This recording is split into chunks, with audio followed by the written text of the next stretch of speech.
All right, MVP launch episode 12. This week we have Jennifer Yadav from Science School. Hi, Jennifer. Hi, how are you? How are Good. you? Great. So what is science school? Science School, we offer live, interactive, online science classes with hands-on activities for adults. There are also add-on kits of class materials that can be purchased to go with the activities in class. I describe us as OutSchool meets Little Passports, but with real science for all ages. Nice. How did you come up with Yeah. this idea? Well, I've been a science teacher for over 20 years. And so it's a relatively new idea. We just launched our MVP in January. We've already pivoted quite a bit since then. So our initial thought was just really to address the fact that there is a lack of hands-on science education happening, particularly since the start of the pandemic and with everyone being online. So if you look at the statistics as to how much science education is actually happening in the classroom, particularly at younger age levels, like K to 6 grades, the amount of science education per week has really gone down. It's less than 3 hours per week on average across the country, which is unfortunately much lower than what's recommended in the learning standards and like what people are supposed to be learning in terms of science at that age level. So I am a high school and college teacher, and my colleagues, for the most part, are high school teachers. There's some college teachers as well. So when we first started, we were kind of thinking live classes for teens and college students. But we pretty quickly learned that our best first customer is a teacher or homeschool parent of a grade K to 8 student. So we decided to start by focusing on adults, actually. And what we're really trying to do is address the gap between the amount of science that's supposed to be taught in grades K to 6 versus the amount of science that teachers at that grade level generally know. And the reason there's a discrepancy there is because the teacher certification requirements don't really match the learning standards that are out there. So, we keep trying to get kids to do better, and we keep making new standards and changing the tests and doing all of these things, but we're not really doing any teacher training. And in reality, you don't actually have to take any science classes or really know any science until you're a 7th grade teacher. So grades K to 6, you can get your teaching certification and you specialize in basically the subject of your choice. You're doing a lot of early childhood development and that kind of thing, but you don't really have to have a lot of science knowledge, but you're required to teach a lot of science. So this is kind of what we're addressing and why we've made the pivot to start with adults. So the problem is, let me just kind of think about this. There's a big gap in what kids are supposed to be getting as far as science education and what they actually are getting. My cat's popping up. And so there's this gap. And then teachers and parents are kind of left holding the bag as far as this, like they have to kind of fill in the gap of what kids are getting. And then that's even worse now with more kids going into homeschool and COVID and everything. So there's just the gap's even wider than it was before. Is that right? Yeah, that's exactly right. And really, the number of kids that have the number of families that have started homeschooling has really, really skyrocketed. And so I personally am in a lot of parent and teacher groups like on Facebook, and I'm following kind of the chats that are going on. And people are some of them are really struggling for activities and things to do to keep the kids engaged. There is curriculum out there, but particularly if you're a classroom teacher, that's really my experience. So I'll speak from that perspective. If you're a classroom teacher, there's just so much on your plate between grading and talking to parents and everything else you have to do. If you're a K to 6 teacher, you're teaching basically every subject. So if you don't know the science very well, you can figure things out from like a textbook. You have an answer key. You can kind of guide kids through questions maybe, but it's very, very intimidating for someone to sort of do a hands-on activity and then try to get kids to do it when you don't totally understand what's happening. So that's really what we want to kind of address. So as we've been making this pivot, we're moving more into sort of like the development of a learning community for adults, particularly teachers and parents of homeschool children in the K-8 range. And so we want to give people a place to kind of try out the activities on their own with other adults and talk about what's supposed to be happening and just really learn some of the science behind it. And not only that, but our lessons are following the new sort of standards in science pedagogy. So in 2013, there was a whole new set of standards that was put out. They're called the Next Generation Science Standards. And it's really sort of changed the concept of, it's not super new, but really what the change is that there should be more of a conceptual understanding of science as opposed to just memorizing facts and spitting them back out. So, right. Yes, you know what I mean? So like when I was growing up, science was all multiple choice, really. I mean, right. Sure. So what do you mean by conceptual? Does that mean like, formulating a hypothesis and testing it with an experiment and coming to a conclusion? That's absolutely part of it, yeah. And also being able to sort of interpret data, analyze diagrams and graphs and come to your own conclusions and actually write out your own thoughts about it, which can be very intimidating if you weren't doing that. The best time to really start with that is when someone is younger. I mean, by the time you get to 7th grade, if you're already afraid of science, you're sort of behind the 8 ball, right? So,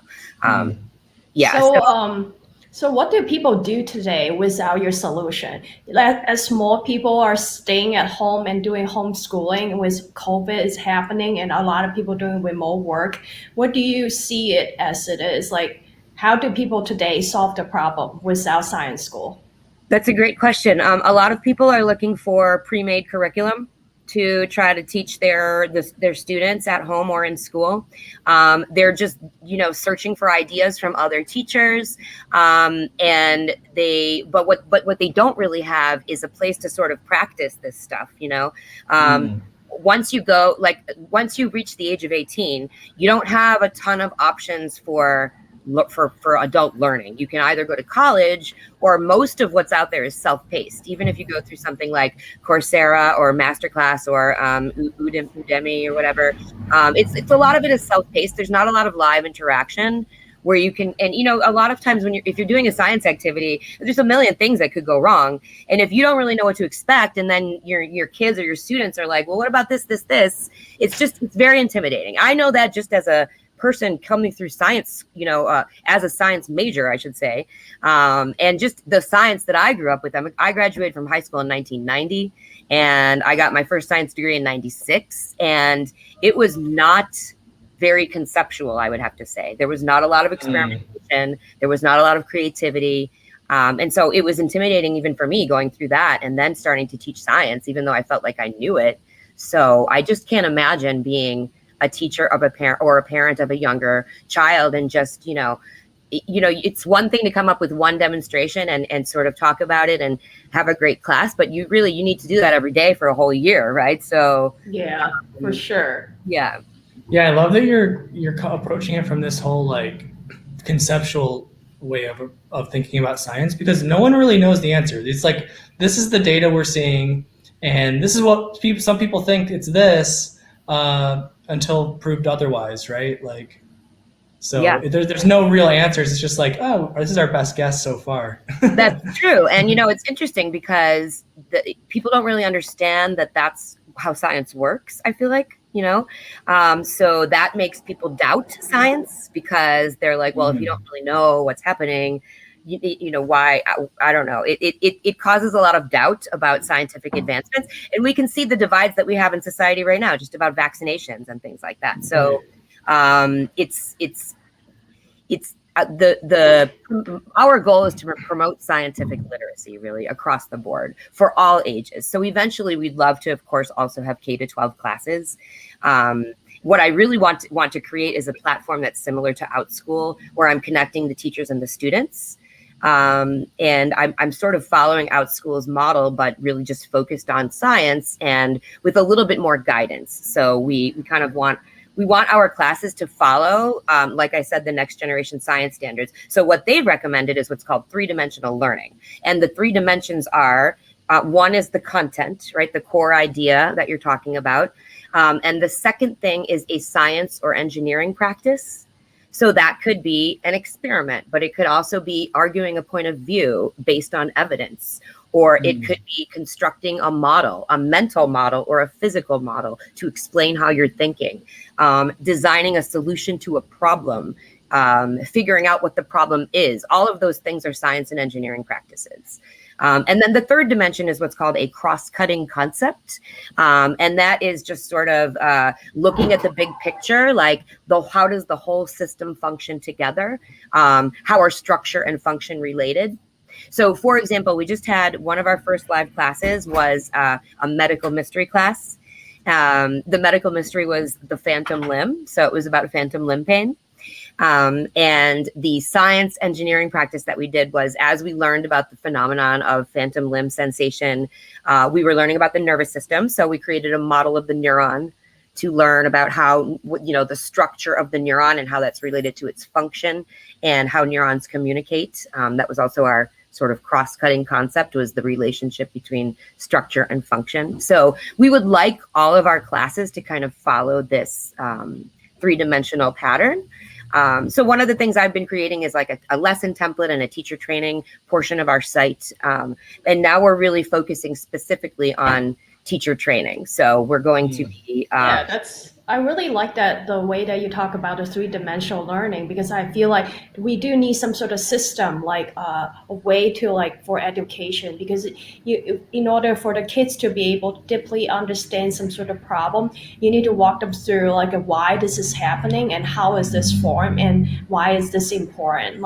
Answering a lot of whys will help the student to understand it better and more deeply, and it can also interact with them in other different subjects, so not just science. Yeah, and I love the practicality of it, where it's you start with this question of a very, a phantom limb is something ooh, that really kind of gets me interested of what's going on. And then you go into the deep technical stuff, where if you started, I feel in my education, we often would start with neurons and I'd be I don't get it. Yeah, that's really hard, difficult problem.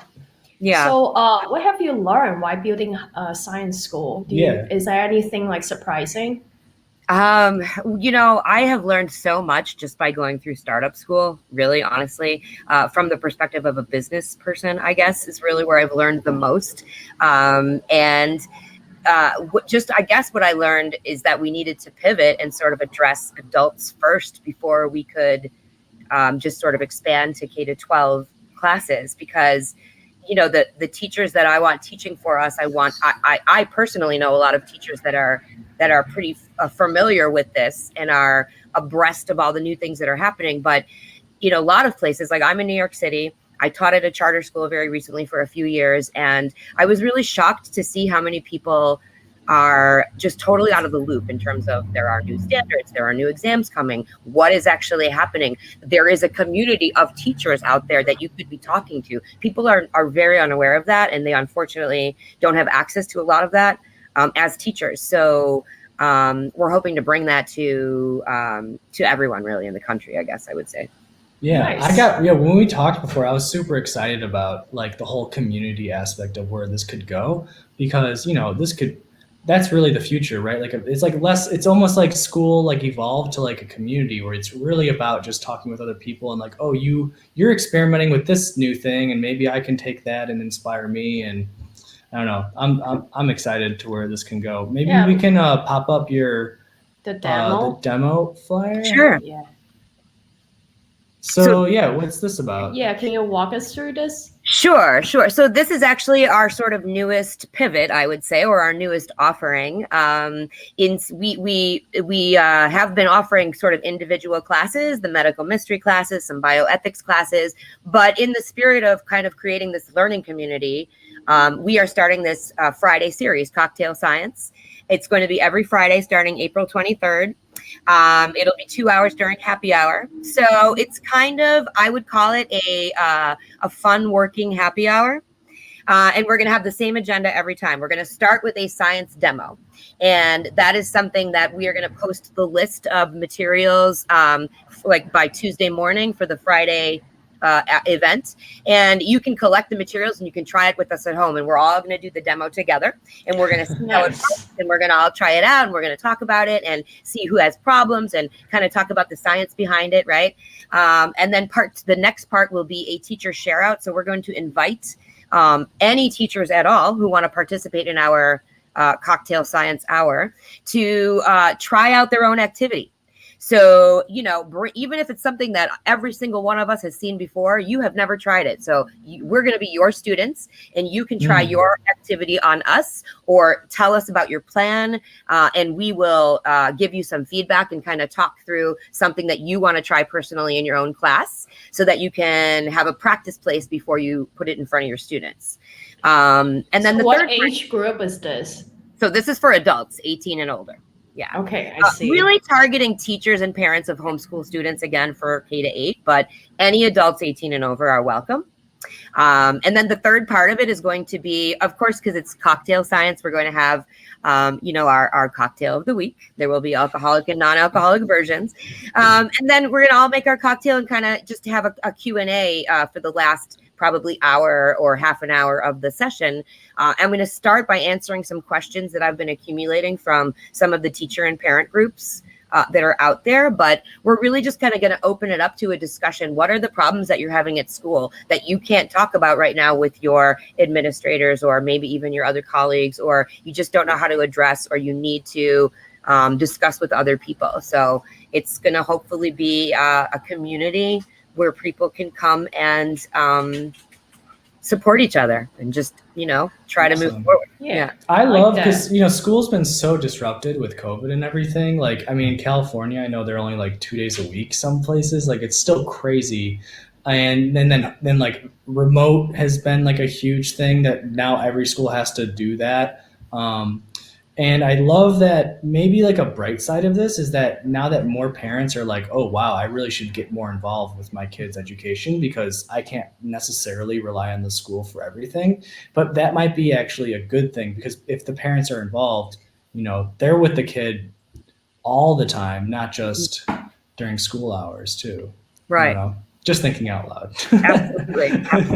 I feel like a lot of schools are not doing a really good job, and a lot of times they just like babysitting the kids instead of actually be like there and teaching the kids like based on every kid's differences, like they have the custom solutions for it. But more it is today is that we have one solution for every kids in this one class, and taught by one teacher, and go through the same exam, and they will judge by the score of the exam to determine if they can go to the next level of school. And they just keeps cycling in the same routine, and thinking that maybe this is the way that can cultivate their kids to be someone that's super talented.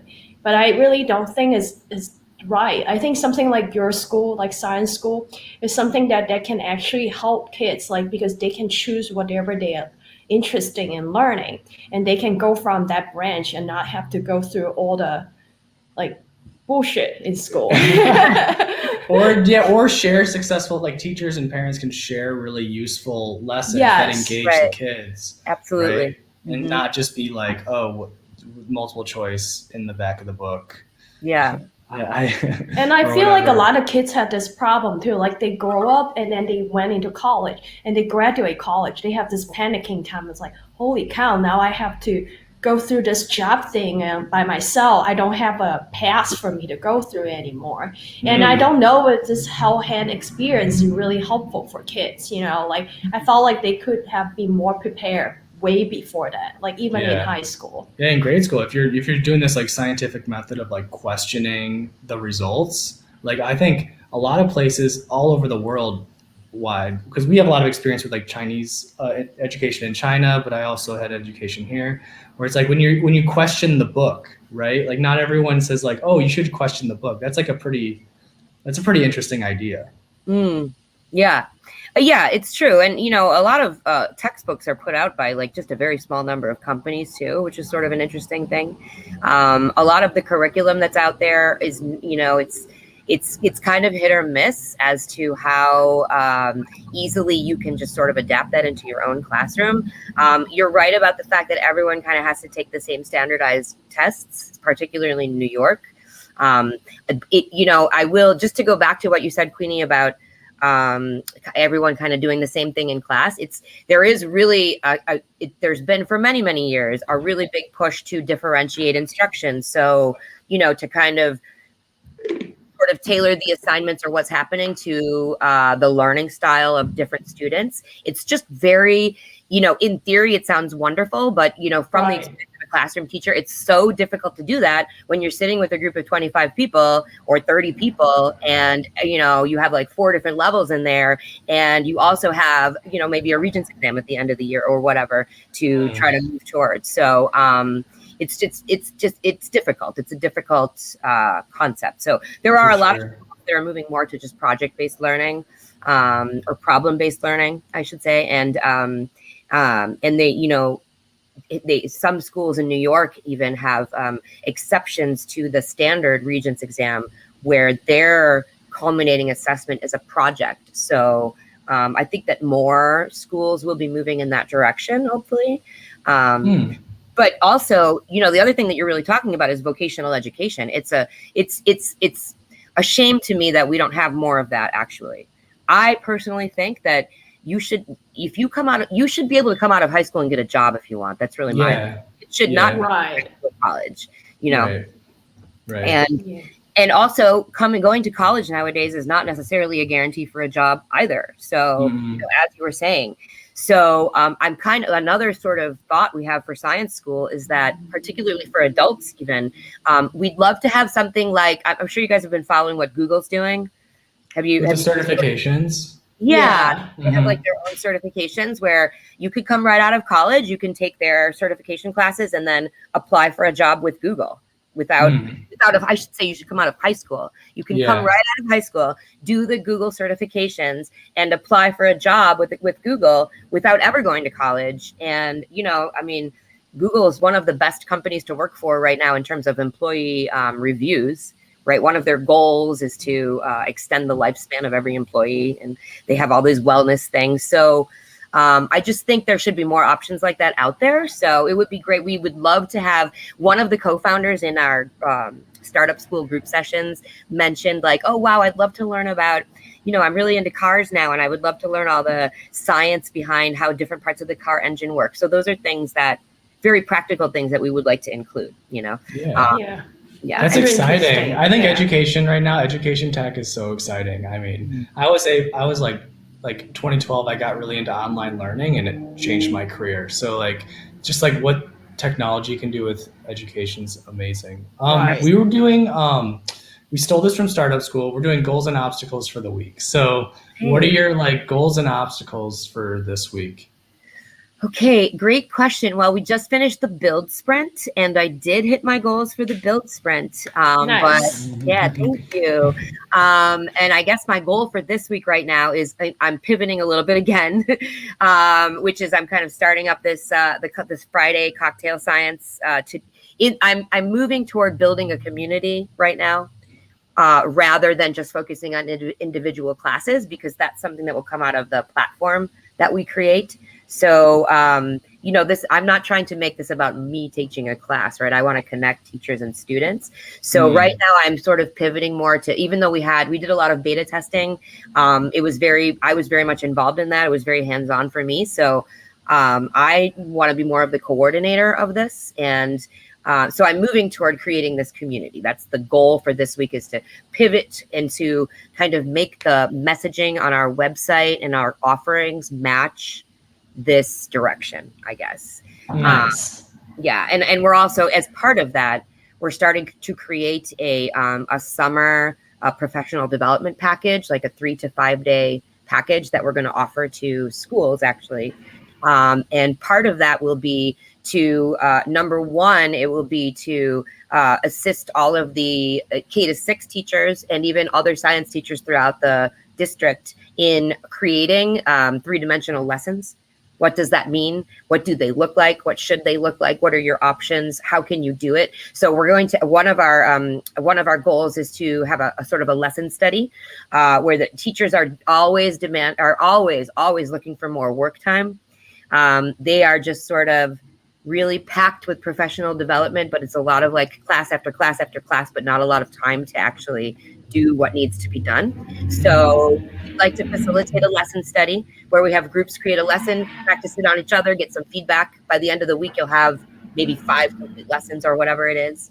And then we're also going to take them through, like I said, the 3-dimensional learning, some of the educational technology that's out there, like Edpuzzle, Gizmos. And then we're also going to facilitate the setup of a Zoom room, which you mentioned that a lot of schools are still virtual. A lot of schools in New York City, most of the charters are completely virtual, and they're going hybrid next year. So a lot of schools haven't even really crossed that bridge into how to do hybrid instruction. And what hybrid means is that the teachers are teaching live students and online students at the same time. So at the same time. Okay. At the same time, yeah. And so if you're not really a tech person, it's harder than it sounds actually to do that really effectively and have everyone see and hear you and whatever. So one of like a whole AV setup, you're gonna have to have like multiple cameras. And I think that's what they do in China right now, because I heard that like every classroom are now required to have a camera to be on it. Like, I mean, that's probably multiple reasons. I don't want to just like talk about the politics behind it, but like, but they also doing like live, like after they do it, they upload the courses on the website so that other people can, if they don't understand, they can go back and review it. So there's something good about it. Yeah, totally. So what's your obstacle? So my obstacle really, to be honest, is that I'm a solo founder right now. That's my biggest obstacle. It's a lot of work, as I'm sure you know. And I'm kind of going in a lot of directions at once. So just really prioritizing my own tasks. The people that I have that are working with me all have their own full-time jobs right now. So if I do potentially get some funding in the future, that will be very helpful, because then I can actually hire some people to work with me full-time, which would make a difference. Are you actively looking for a co-founder? I am not actively looking for a co-founder necessary at this point. I do have, so on the teaching end of it, I have a few collaborators that potentially will join full-time, if that's a possibility. And on the other end, the manufacturing end, I'll call it, because we're also offering the option. So let me explain that part. If I on our platform, if you were a teacher that's going to teach a class to other adults, let's say, or even other K-12 students eventually, right? As you're creating your class from our template, you also have the option to make a class kit of materials. So for example, in the last class we did, the materials were Sculpey clay and toothpicks. I did a class where the materials were, vinegar, baking soda, basic household materials for the most part, but you can create a kit of materials. And then, eventually as we build classes and teachers, the offerings in the kit will get larger, I guess. But what they can do is create a class kit of materials. So let's say you need magnets, a nail, I don't even know what else, and a battery, whatever you want your students to have in front of them. And it's an optional add-on to the class. So if I'm registering for the class, I can say, okay, I'll add the class kit for however much that is. Or I'll just take this list and I'll come up with all my own materials and I'll be ready. So it's an optional add-on. So that end is actually, my brother's going to be handling that. He has his own business and he just sold a part of it. So he's ready to jump in on that end. Again, a lot of it, I guess, really depends on whether we'll get funding and how quickly we'll move forward with that. Yeah, nice. We're a big fan of just bootstrapping. Yeah, like, you just gotta make money. How could I make money this week? So, so we talk about our goals and obstacles also in the show, so that we can like both be moving forward and then build in public and be accountable. Yeah. Great. So this goal for us, like goals and obstacles for Popping.live. So Popping.live is basically a website that you can like track your mobile business, like anywhere in the city or in the state, and we broadcast their location and send message to their followers when they're going live. So for Popping.live, this goal, because we launched like not last Monday, and then we're going to our goal this week, just get 1 paying customers from 0 to 1. We have been saying this. We need to get this. That's one of my goals. Yeah, we've been just like, I've just been driving around, stopping at food trucks and talking to them, and Got a few people we've been talking to, a lot of interest. We'll see if we can close maybe one today. I don't know. We Cool. talked to See. some like farmers markets, and like hopefully some of them can turn into our customers. I think once we get a few on board, then it will start to accelerate. But getting that first one is always The first tough. couple early users. Yeah. Cool. Any recommendations like books, movies, food? Books I don't care. or Whatever. Well, I will say that I'm currently reading The Lean Startup, which was recommended to me by a founder in another group session. So that's super helpful. I don't have any other startup books necessarily to recommend.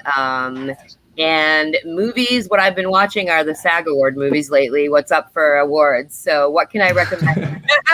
Nothing science related at the moment, I guess I would say, but I would recommend Nomadland. That was pretty interesting, actually. We want to see Interesting. That's new, right? It is. It's with Frances McDormand. And I have to say, I feel like I was just so unaware of all the extent of the recession that was happening. And I had no idea that this sort of thing was really happening in this country, but it just kind of follows a town that folded in 2009. And it's Frances McDormand she's a woman who lives in a van, and she joins other people that live in vans, and that's just how they live. And there's a whole community, and it was super interesting. So yeah, we know Chloe Zhao is the director. Yeah. So we've been wanting to watch that. She's pretty popular, also controversial.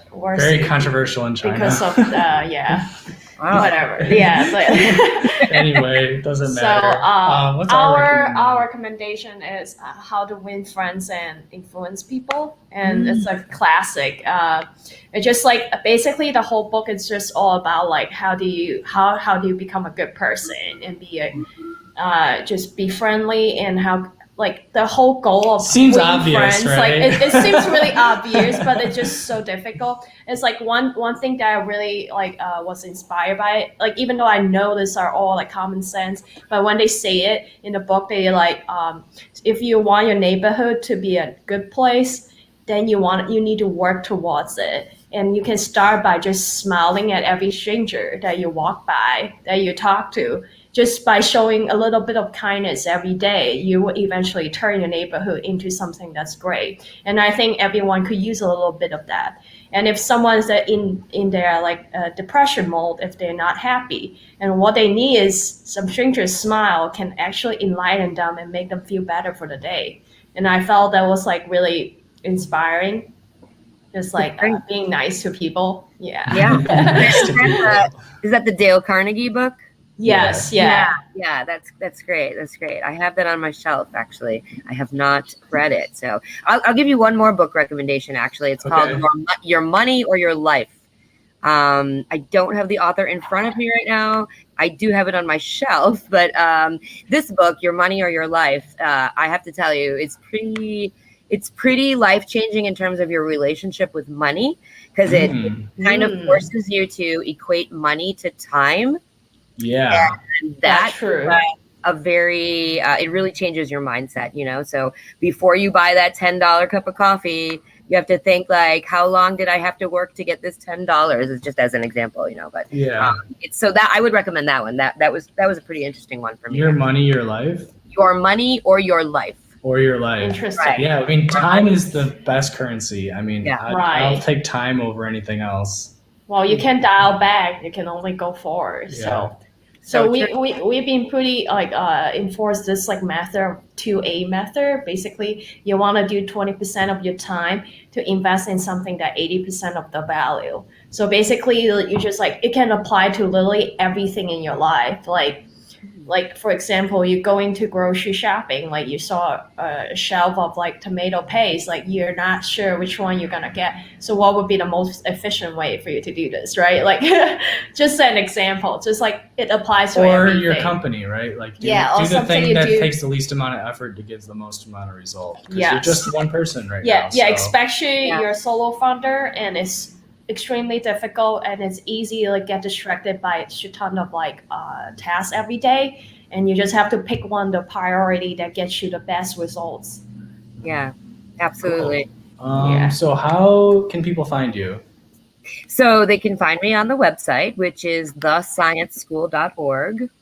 And or I'm on LinkedIn, we're on Twitter, we're on Instagram, we're on Facebook, and the company is called Science School, but the website is The Science School. On Facebook, we're The Science School Online. Yeah. .org. Okay, cool. I'll make sure to put all that stuff in the subscription. Sure. Nice. And the not subscription, description. Okay. I'll make sure to put all that in there. And yeah, I think we can call it here. Yeah, so we are MVP Launch. Remember, subscribe us on Twitch and YouTube, and we'll have a lot of videos to come. And thank you, Jennifer, for coming, and it's Thank been you. really helpful. And Science School, I believe there's a huge future for this. Thanks so much. It's been a pleasure talking to you. Thank you. Bye-bye. Bye-bye. Bye.